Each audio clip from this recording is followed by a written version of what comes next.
है हमारे इश्क,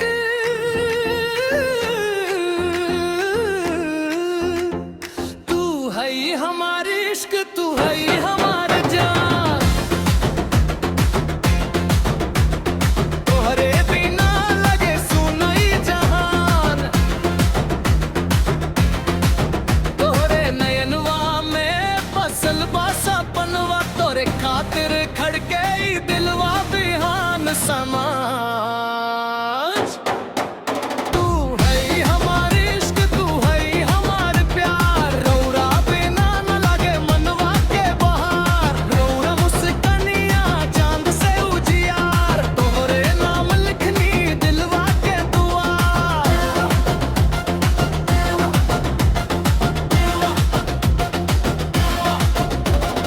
जब से देखनी तोहरा के सजनी, मनवा भइल बा दीवाना। रात भर जागे सपना में भागे, ढूंढे तोहार ठिकाना।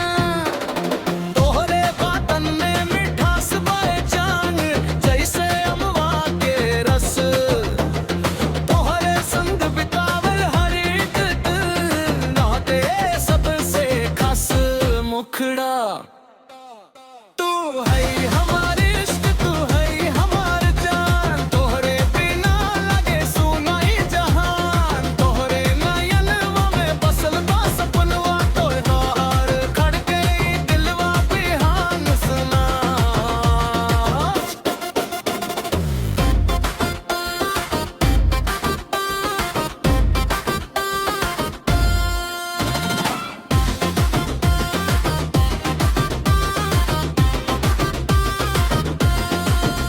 बरखा के बूंदन में नाम तोहार, हम त लिखत रहनी।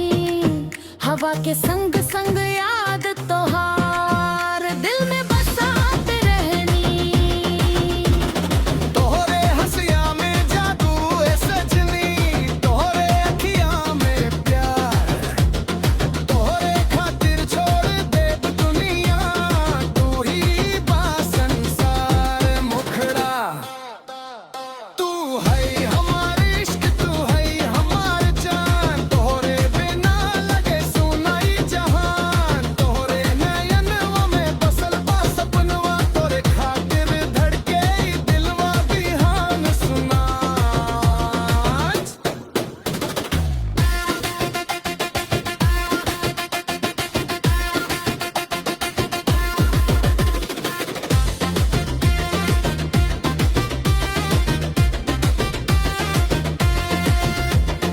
गोर गोर गाल, कारी कारी अखियां, मारेला दिल पे चोट, तोहरे प्यार में भुला गइल बानी। दुनिया के हर खोट, रौरा जब आवस अंगना में, फूलन के खुशबू आवे। रौरा जब बोलस धीरे धीरे, मनवा गीत सुनावे। अंतरा चंदा से पूछी, तारा से पूछी, कितना चाही तोहरा के। रब से रोजे मांगिए सजनी, साथ मिले जन्म जन्म के।